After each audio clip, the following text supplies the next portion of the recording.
నమస్తే. 12 రాసుల వారికి కూడా ఈ నవంబర్ మాసంలో ఏ రకంగా ఎంత చక్కగా ఉత్తేజంగా ఉండబోతోంది, ఎటువంటి గ్రహ మార్పులు రాబోతున్నాయి, ఎటువంటి సంచలనాలు మీ లైఫ్లో రాబోతున్నాయి, లేకపోతే ఎటువంటి చిన్ని జాగ్రత్తలు తీసుకోవాలి అనేవి తెలుసుకుందాము. మరి ఇంకెందుకు ఆలస్యం, పదండి. కుంభరాశి వారికి నవంబర్ నెలలో ఏ రకంగా ఉండబోతుంది, ఎటువంటి రిజల్ట్స్, ఈ ప్లానెట్స్ అన్నీ కూడా గ్రహ సంచార రీత్యా, ప్రస్తుత గ్రహ సంచార రీత్యా మీకు ఎటువంటి రిజల్ట్స్ రాబోతున్నాయి అనేది చక్కచక్క తెలిసేసుకుందామా. కుంభరాశి వారికి మీ రాశి లార్డ్ వచ్చి శని భగవానుడు ద్వితీయ స్థానంలో వక్రీకరించి ఆల్రెడీ జూలై 13 నుంచి కూడా వక్రీగతిలోనే ఉన్నారు. ఆయన రేపు నవంబర్ 28 నుంచి కూడా సగతిలో, అంటే ప్రోగ్రెసివ్ మోడ్లో ఖచ్చితంగా ముందుకు వెళ్ళిపోవడం లాంటివి జరుగుతాయి. అయితే గురు భగవానుడు మీకు షష్టమ స్థానంలో గోచారం. రావు భగవానుడు మీ రాశి అంటే, కేతు సప్తమంలో. అయితే కుజ భగవానుడు రవి ఇద్దరు కూడా దశమ స్థానాల్లో. రవి అఫ్కోర్స్ ఆయన దశమ స్థానానికి చేరుతారనుకోండి. బుధ భగవానుడితో పాటు కుజ భగవానుడు, బుధ భగవానుడు ఇద్దరు దశమ స్థానంలో, రవి కూడా దశమ స్థానంలో గోచారం నవంబర్ 16 నుంచి మొదలు పెడతారు. శుక్ర భగవానుడు భాగ్యస్థానంలో. Very good. హెల్త్ పరంగా కనుక చూసుకున్నట్లయితే మీ రాశి లార్డ్ శని ద్వితీయ స్థానంలో ఉన్నారు కాబట్టి ఇక్కడ మీకు ఖచ్చితంగా అంతా బాగానే ఉంటుంది. కానీ ఒక 3 మంత్స్ నుంచి జూలై 11, 12, 19వ తారీఖు అక్కడి నుంచి కనుక మీరు నోటీస్ చేసినట్లయితే మీకు ఒక రకంగా ఇక్కడ లేజినెస్, శారీరక బద్ధకము, శారీరక లేజినెస్, మెంటల్ లెథార్జీ లాంటివి ఇక్కడ ఎక్కువగా మీరు చూసుంటారు. శారీరక లేజినెస్, మెంటల్ లెథార్జీ, ఏదైనా డెసిషన్ తీసుకోవాలన్నా సరే తీసుకోవడం, ఏదైనా పనులు కూడా ముందుకి మెల్లిగా వెళ్ళడం లాంటివి జరుగుంటాయి. ఇక్కడ నవంబర్ 28 దాటిన తర్వాత శని ముందుకు వెళ్ళిపోయి ద్వితీయ స్థానం ముందుకు ప్రోగ్రెసివ్ మోడ్లో వెళ్తారు కాబట్టి ఇక్కడ ఏమవుతుందంటే ఆగిపోయిన పనులన్నీ ముందుకు వెళ్ళడం, బిజినెస్లు చకచకా ముందుకు వెళ్ళడం, వ్యవహారాలన్నీ కూడా ముందుకు వెళ్ళడం, ఆపర్చునిటీస్ ముందుకు వెళ్ళడం, ఏదైనా ప్రయాణాలు చేయవలసి వచ్చినా చేయడం, దేనికి కూడా ఆపడం కానీ అలాంటివి ఇక్కడ జరగవు. హెల్త్ పరంగా ఇక్కడ మీకు ఆ లేజినెస్ కూడా ఉండదు కాబట్టి ఇక్కడ ఒబెసిటీ రిలేటెడ్ ఇష్యూస్ కానివ్వండి, మీకు ఏమన్నా ఇక్కడ బార్డర్ లైన్ డయాబెటీస్ హిట్ అయ్యి ఏదైనా ఏదైనా హెల్త్ ఇష్యూస్ కనుక ఈ 3-4 మంత్స్లో తేలి ఉన్నా కూడా ఇక్కడ మీరు ఖచ్చితంగా ఆరోగ్యం పుంజుకోవడానికి అవకాశాలు ఏర్పడతాయి.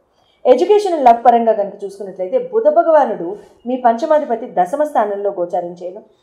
ఇక్కడ ఏమవుతుందంటే మీరు ఏదైతే ఎడ్యుకేషన్ ఫీల్డ్ ఎన్నుకున్నారో, మీరు ఏదైతే విద్యాబుద్ధులు, స్కిల్స్ అండ్ సర్టిఫికేషన్స్ లాంటివి ఎన్నుకున్నారో వాటి రీత్యా మీరు ఉద్యోగపరంగా ముందుకు వెళ్ళడం, వాటి రీత్యా మీరు ఉద్యోగపరంగా చక్కగా మీరు ముందుకు వెళ్ళి మీరు చదువుకున్న దానికే ఉద్యోగం సేకరించడం, వాటిల్లో ఆ ఫీల్డ్లోనే అప్లై చేయడం, అప్లికేషన్స్ పెట్టడం లాంటివి ఇక్కడ జరుగుతూ ఉంటాయి, వస్తాయి కూడా. ఖచ్చితంగా శ్రద్ధ వహించండి. గవర్నమెంట్ ఎగ్జామ్స్ రాయొచ్చా మీ ఇండివిజువల్ జన్మ జాతకాన్ని బట్టి. మీ ఇండివిజువల్ జన్మ జాతకంలో కనుక గవర్నమెంట్ ఉద్యోగం ఉంది అని అనుకుంటే ఖచ్చితంగా వస్తుంది.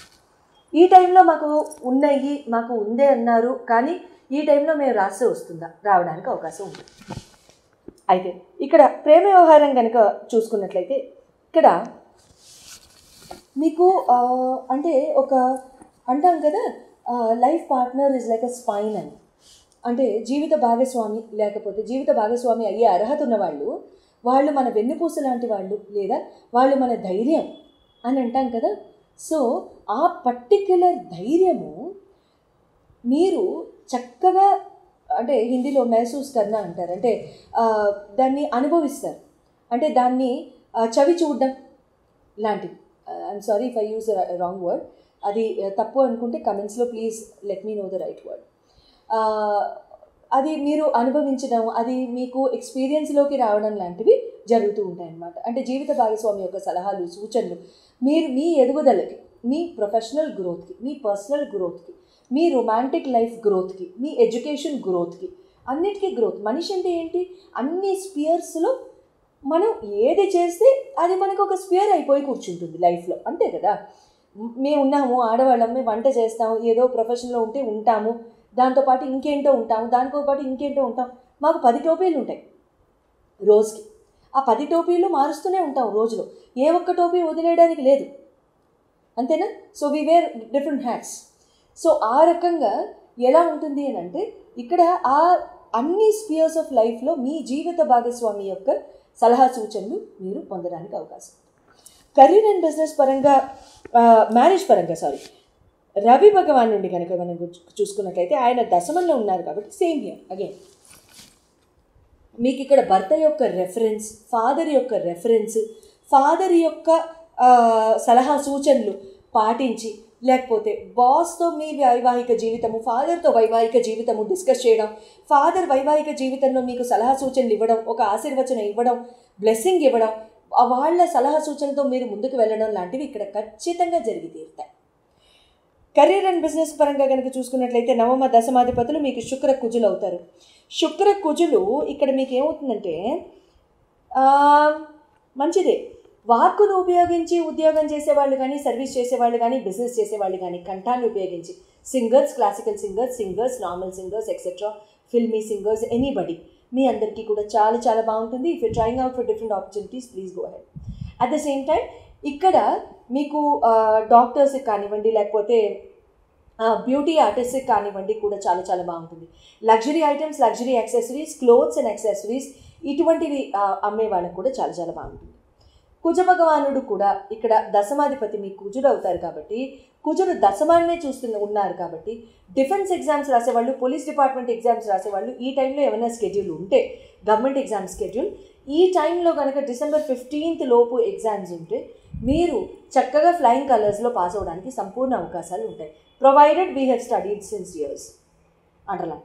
అంటే మన సంవత్సరాల తరబడి చక్కగా కష్టపడి మనం చదువుకుని ఉన్నట్లయితే ఖచ్చితంగా పరీక్షల్లో మీరు ఉత్తీర్ణత సాధించడానికైతే సంపూర్ణ అవకాశాలు ఇక్కడ హాయిగా ఏర్పడుతున్నాయి. Defence, police, then next comes IT అంతే. Okay, all the very best. And మీ జన్మజాతకాలు కనుక ఇండివిజువల్గా చేయించుకోదలుచుకుంటే మీరు స్క్రీన్ మీద డిస్ప్లే చేయబడిన నంబర్స్కి కాల్ చేసి అపాయింట్మెంట్ తీసుకోవచ్చు. కార్తీక మాసంలో వచ్చే సోమవారాలు, శనివారాలు, కార్తీక మాసంలో ముఖ్యంగా మనం ఈశ్వరారాధన, దామోదర ఆరాధన, తర్వాత వైష్ణవారాధన ఈక్వల్గా చేస్తూ ఉంటాం. శివకేశవులకి ఎప్పుడు కూడా భేదం లేదు. అండ్ ఆ భేదాన్ని ఎప్పుడు కూడా మనం పాటించకూడదు అనేది నేను ఎప్పుడూ చెప్తూ ఉంటాను, అంతే కదా. సో సోమవారాలు, శనివారాలు, తర్వాత ఏకాదశులు, తర్వాత పౌర్ణమి, కార్తీక పౌర్ణమి, ఆ రోజు గురునానక్ జయంతి కూడా వస్తుంది. కార్తీక పౌర్ణమి తర్వాత కార్తీక అమావాస్య ముందొచ్చే చతుర్దశి, తర్వాత అమావాస్య రోజు పొలాల అమావాస్య, ఇలా దామోదర ద్వాదశి అంటే కార్తీక దామోదర ద్వాదశి అంటాం, కైసిక ద్వాదశి అంటాం. ఇలా తులసి వివాహము, ఇంకా చెప్పుకుంటూ వెళ్ళిపోతే ఇంకా 30 రోజులకి 30 ఈవెంట్లు, 30 చక్కగా మనం చేసుకోదగిన పూజలు మనం డిస్కస్ చేసుకుంటూ ఉండొచ్చు. అందరికీ ఉపయోగపడేలాగా మనకి వచ్చిన ఏ చిన్నపాటి, కొద్దిపాటి, చిన్న చీమంత గోరంత కష్టం అనుకుందాం, గోరంత ఇష్యూ అనుకుందాం, ఆ గోరంత ఇష్యూని కూడా తీసేసేయడానికి తర్వాత పెళ్ళి కాని వారికి చక్కగా, ఎంతో చక్కగా మీరందరూ కూడా శ్రవణం చేసినా చదివినా సరే, అంటే శ్రవణం అంటే వినడం, విన్నా చదివినా సరే మీకు ఎంతో చక్కగా మంచి మేలుని చేకూర్చే శివమహత్యం కథ ఈరోజు చెప్పుకుందాం. అయితే శివమహత్యం కథలో పూర్వము శివయ్య రాజేశ్వరుని బ్రాహ్మణ దంపతులు ఉండేవారట. వారు ఎంతో పాపం ఫైనాన్షియల్ ప్రాబ్లమ్స్లో వాళ్ళు అలా ఉండడం వలన ఈ శివయ్య అనే బ్రాహ్మణుడు తిరుపతి క్షేత్రానికి వెళ్ళి చక్కగా ధనార్జన చేసుకుందామని బయలుదేరతాడు. అయితే ఒక ఋషీశ్వరి ఎదురై, నాయనా నువ్వు తిరుపతి దాకా వెళ్ళిన తర్వాత నీకు స్వామి దర్శనం అవుతుంది, కానీ ధనార్జన ఎలా చేస్తావు, అలా కుదరదు, కాబట్టి నీకు శివమహత్యం కథ చెప్తాను, ఆ వ్రతం కథ ఎప్పుడు నువ్వు చక్కగా చేసుకుంటూ ఉండు, నీకు నిత్యం శుభం జరుగుతుందని చెప్పి ఆ శివమహత్యం కథ చెప్తాడు. పూర్వం వంగదేశ రాజకుమార్తె ఒక ఆవిడ ఉండేది, సీమంతిని అని.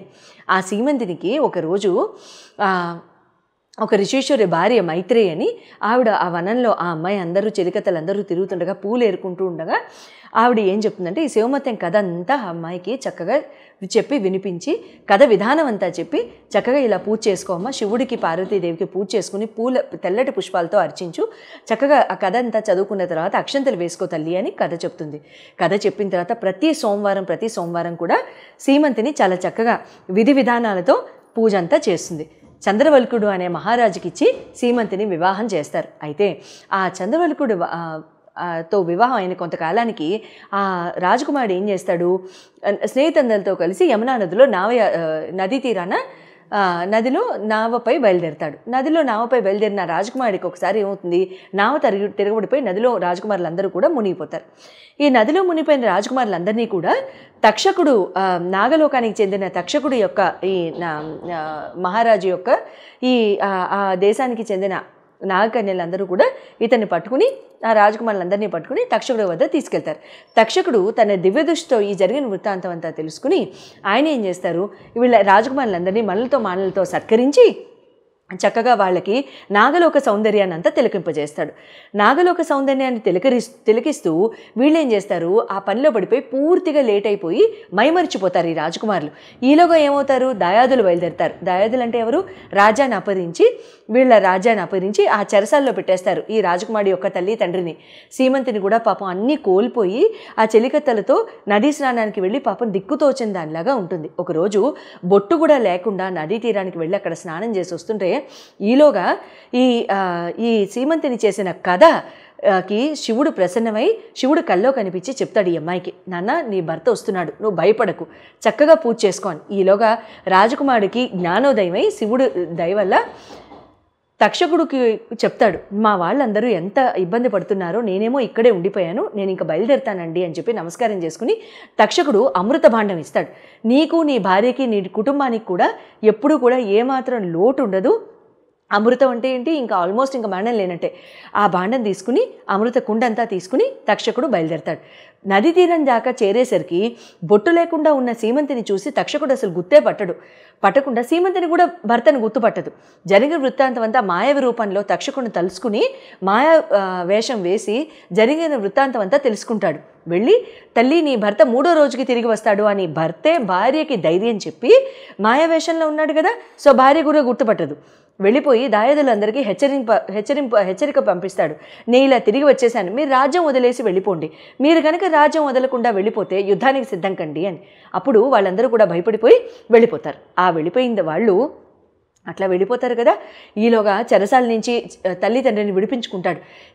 తల్లిదండ్రి ఏమంటారు, సీమంతిని చేసిన శివమత్యం కథమొలానే ఇదంతా ఇంత మంచి జరిగింది, లేకపోతే ఈ రాజ్యము భ్రష్టు పట్టేది, అందరం కూడా కోల్పోయే వాళ్ళం మొత్తం అని చెప్పేసి వాళ్ళు అనడం జరుగుతుంది. అప్పటి నుండి ఈ దంపతులిద్దరు కూడా నిత్యం శివమత్యం కథ చదువుకుంటూ ఎల్లవేళలా చక్కగా ఉంటూ అంత్యమున శివ సాన్నిధ్యం చేరి మోక్షాన్ని పొందుతారు. పెళ్లి కాని వాళ్ళు ఎవరైనా ఉంటే ఈ శివమత్యం కథ స్త్రీల వ్రతకథ పుస్తకాల్లో ఉంటుంది, ఆన్లైన్లో కూడా దొరకచ్చు. నేను చూడలేదు ఆన్లైన్, మీరు వెతకండి. ఒకవేళ నాకే దొరికితే కనుక నేనే మీకు PDF రూపంలో పంపించేస్తాను, డిస్క్రిప్షన్లో ఉంటుంది, చూసి డౌన్లోడ్ చేసుకోండి. కథా పుస్తకాలు మీకు కష్టం అయితే కనుక ఎల్లప్పుడూ ప్రతి సోమవారం చక్కగా ఉపవాసం ఉంటూ తలస్నానం చేసే నియమం ఏం లేదు, చేయాల్సిన అవసరం లేదు.